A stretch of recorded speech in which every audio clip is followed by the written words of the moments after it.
Heyo, welcome back to another episode of There's Danger Here. I'm Leilani, and today I think it's time we talk about another prison. This time I'm going to talk about the Eastern State Penitentiary in Philadelphia, Pennsylvania. Before that began, however, Philadelphia's Old Stone Jail, which by 1776 was suffering from abhorrent conditions and overcrowding. The solution, although temporary, was the construction of the Walnut Jail. 11 years later, on August 13th, 1787, Dr. Benjamin Rush founded the Philadelphia Society for Alleviating the Miseries of Public Prisons, a reform group, obviously. In 1790, 16 single cells known as a, quote, penitentiary house, end quote, were built within the Walnut Street Jail. The purpose is solitary confinement. The Philadelphia Society for Alleviating the Miseries of Public Prisons lobby for change.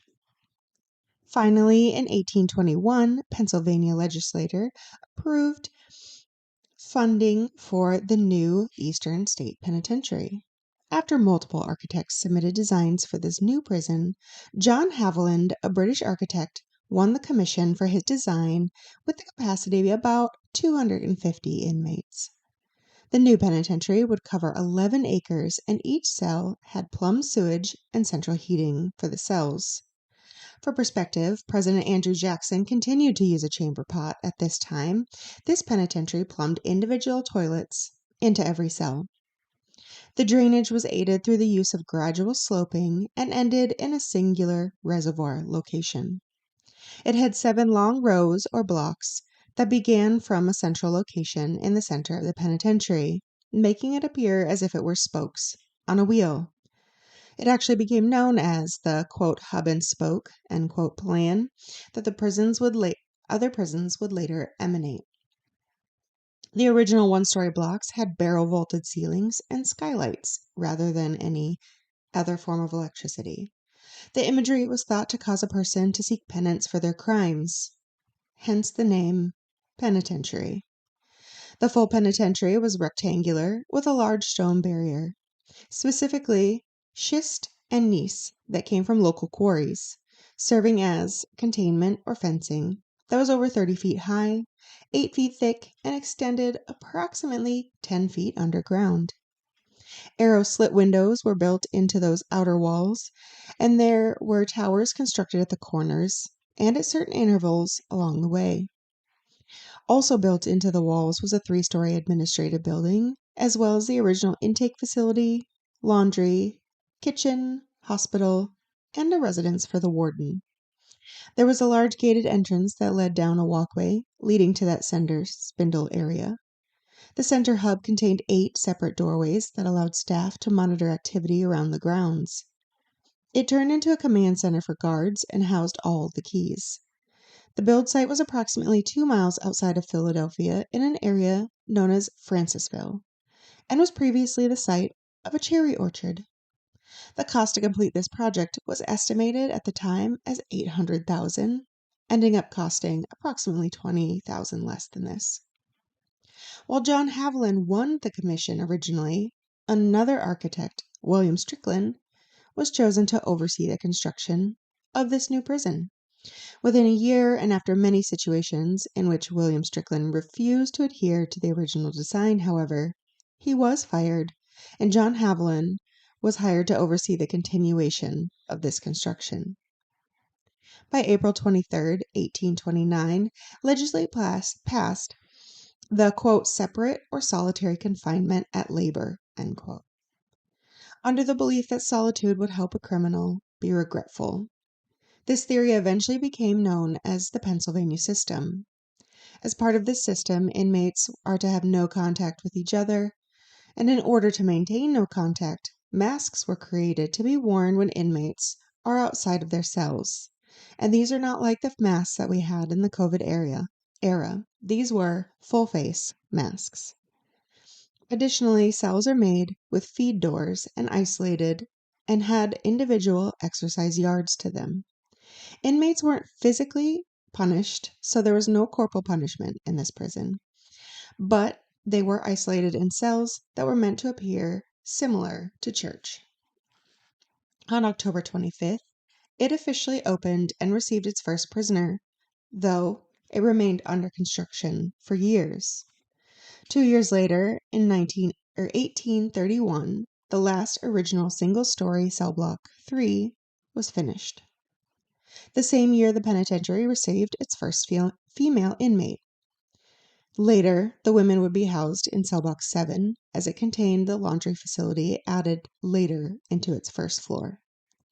It also immediately allowed for tourist attractions, becoming one of the largest tourist attractions in the area for years to come. More construction continued with cell blocks 4, 5, 6, and 7, which increased the capacity of the prison.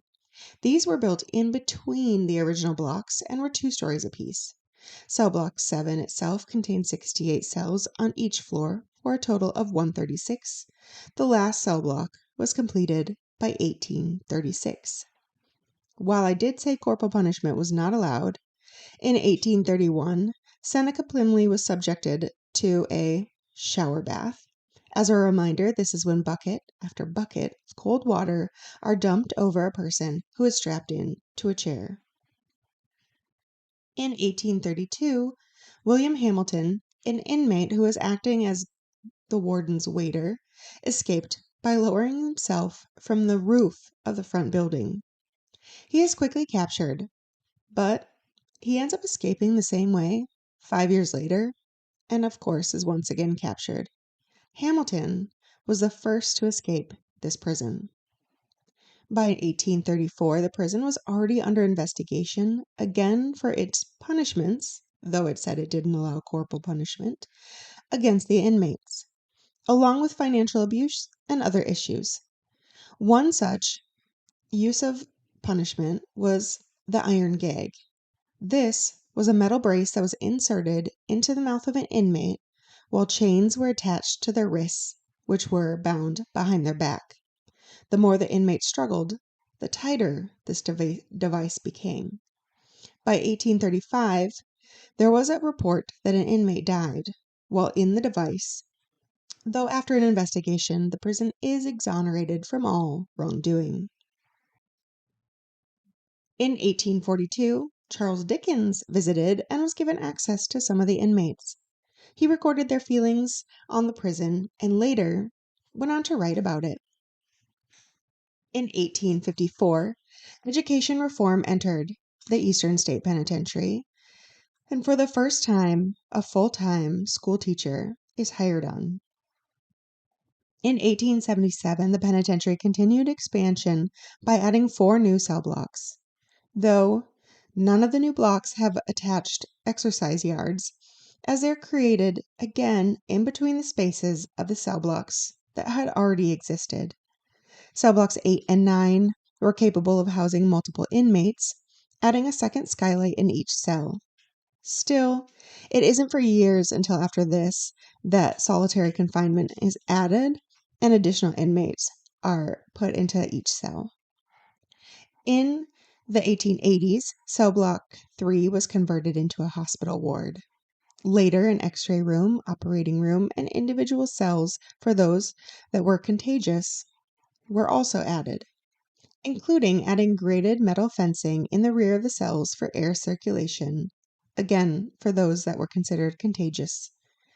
Around 1900, mugshots began listing information such as forehead height, length and breadth of the nose, along with the cheek width. Though this is thought to be part of psychology and the makeup of the criminal mind through the use of phrenology, which is the study of the shape of the skull to determine personality traits. In 1904, an industrial building was finished on the west side of the prison between cell blocks 5 and 6. In 1911, another cell block 12, was built, this time with light-colored, reinforced concrete, 3 floors and 40 cells on each floor.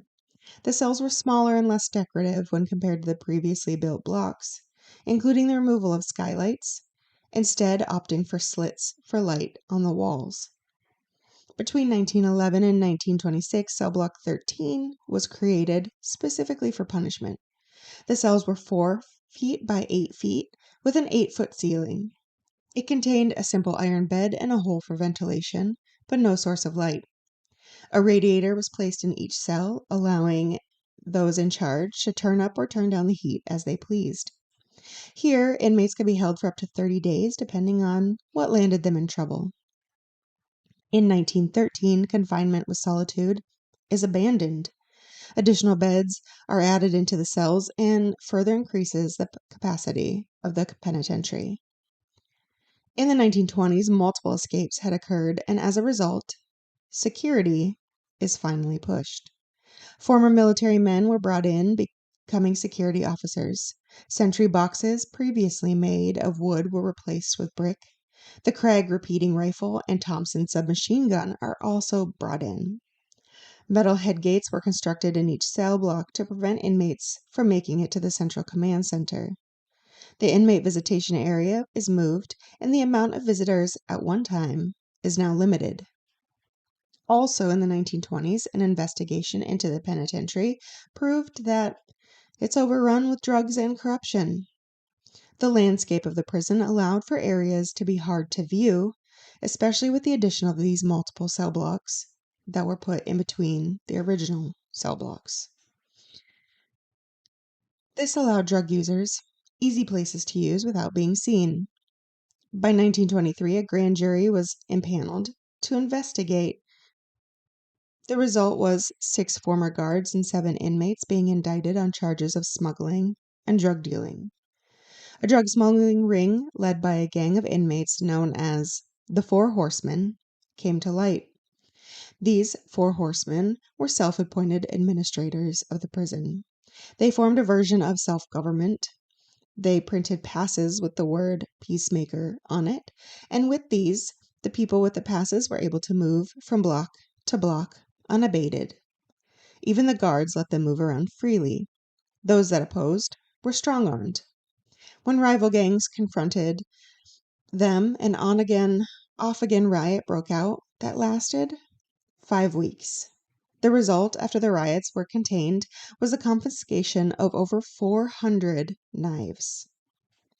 In June, the Philadelphia Bulletin published information that was leaked by one of the original 4 horsemen, exposing the favoritism, neglect, and drug use within the penitentiary, and thus disbanding the original gang. The result was that by 1924, drug addicts were segregated into Cell Block 5, which became known as Doper's Row. Even still, drugs remained and ran rampant throughout the prison for years, including in August of 1927, when a $5,000 slush fund was found by administrators, along with a cache of morphine and cocaine. In 1923, women are removed from Eastern State Penitentiary and moved to Muncie. In July, Leo Callahan is serving a sentence for assault and battery with the intent to kill when he and 5 others created a homemade ladder and escaped over the east wall. They overpowered a guard and scaled the wall, after which they hijacked a car and sped off. 4 of them were recaptured within 6 months, 1 man being found in Hawaii. Leo Callahan was never recaptured. In 1924, Pep, the Governor Pinchot's dog, was sentenced to the murder of the house cat. Pep was sent to the Eastern State Penitentiary until 1929, when he was transferred to the Grateford Penitentiary.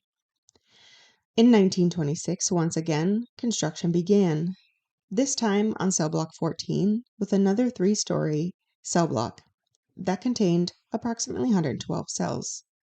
Once finished, the capacity grew to up to 1,700. 4 underground punishment cells were created at this time as well. They were known as Klondike and were dark cells that were built into the foundation itself. They were windowless, in which inmates could be forced to spend weeks in, and were known to look similar to tombs. Cell Block 14 was built and designed by an inmate who was a Harvard-educated architect prior to passing forged checks. In 1929, new inmate Al Capone had his tonsils removed in the operating room of the modernized hospital. He served 8 months for carrying a concealed deadly weapon. The same year, William Blackie Zubkowski stabbed another inmate outside cell block 10. William, also known as the toughest man in Philadelphia, was serving 70 to 140 years for 40 counts of armed robbery. Al Capone was released on March 17, 1930, but for fear of being attacked, was released hours before expected, long before onlookers started arriving to view his supposed-to-be public release. In the 1930s to 40s, the Angel of Death, notorious hitman Frederick Tenuto served time at Eastern State Penitentiary. He, along with 12 others, escaped cell block 7 through a tunnel on April 3, 1945. Found and recaptured 2 months later in Brooklyn. Side note, Tenuto was sent to Philadelphia's Holmesburg prison in 1946 as it was thought to be inescapable. So, of course, in 1947, he and several others did escape. Several years later, his barber, Arnold Schuster, called authorities to notify them of Tenuto's location. Arnold was subsequently shot and killed 2 blocks from his home following this, and Tenuto was in the wind. He was never recaptured. In 1933, after years of having no space, prisoners rioted. Fires were started in cells and workshops were destroyed. And the next year, they rioted again, this time over low wages. The prisoners short-circuit electrical outlets.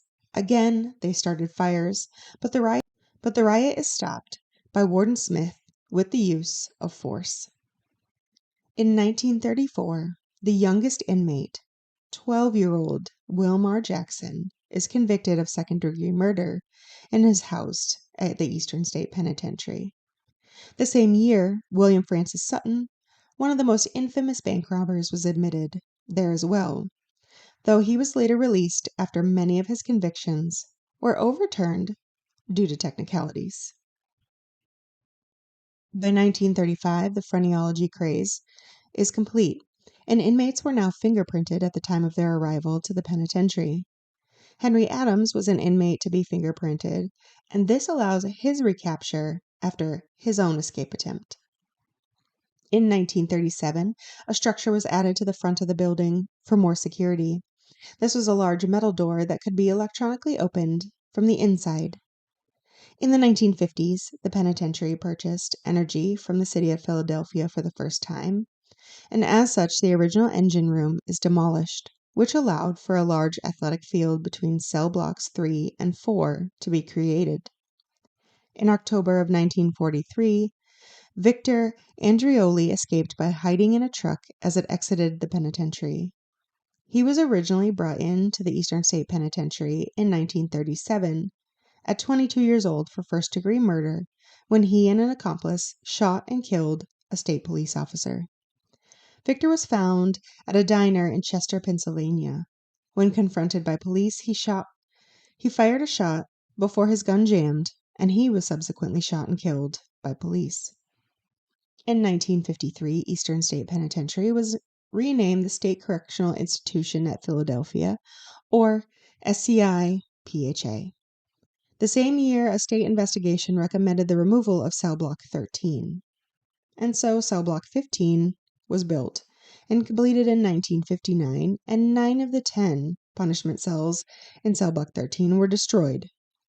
Cell Block 15 became known as Death Row, housing the most dangerous inmates, and it was built between Cell Blocks 2 and 11 and had its own yard and its own watchtower. In 1961, the cell blocks were finally desegregated. On January 8, 1961, the largest riot up to this time occurred. John Klausenberg managed to trick a rookie guard into opening the cell of another inmate. After this, a chain of events occurred, and over 800 inmates were freed from their cells. The prison record room is set on fire, phone lines were destroyed, and several of the guards sustained stab wound injuries. The pharmacy, of course, was looted as well. Eventually, the guards, along with city police and state troopers, were brought in to regain control. In 1970, the Eastern State Penitentiary closed after housing inmates for 141 years. During its time, the penitentiary, like many others to follow, had over 100 escapes or attempted escapes. Additionally, over 50 suicides and over a dozen murders within the walls. It was under investigation multiple times for abuse, neglect, and of course, corruption. Once drugs entered, they didn't leave until the last of the inmates did. Reform fell into the background as overcrowding, underfunding, and the idle time caused stress and riots. Rehabilitation seemed unlikely as inmates aged, both in the sense of being incarcerated for lengthy sentences and older men being convicted and brought into the system. In 1988, the Eastern State Task Force was formed and worked to push the penitentiary into preservation. The same year, small tours began again. It wasn't until 1991 that they were funded and true preservation did begin. Though, full tours didn't begin until 1994, and by 1996, permanent museum exhibits were constructed and marketing campaign finally began. Tours still occur, and now there is a new popularity within the walls: ghosts and paranormal tours. After its history and the violence and death within the walls, it's not surprising that the Eastern State Penitentiary is believed by many to be haunted. Ghost Adventures and Most Haunted Live have visited the location in attempt to receive proof of the paranormal. And with that, that is the history of the Eastern State Penitentiary. Once home to living convicts, now purportedly those who wouldn't leave. I, for one, would love to go see if there are any remaining spirits. And I know this isn't a normal murder episode, but I do love the history of the penitentiaries. And so to all those out there listening, be careful. It's a dangerous world we live in.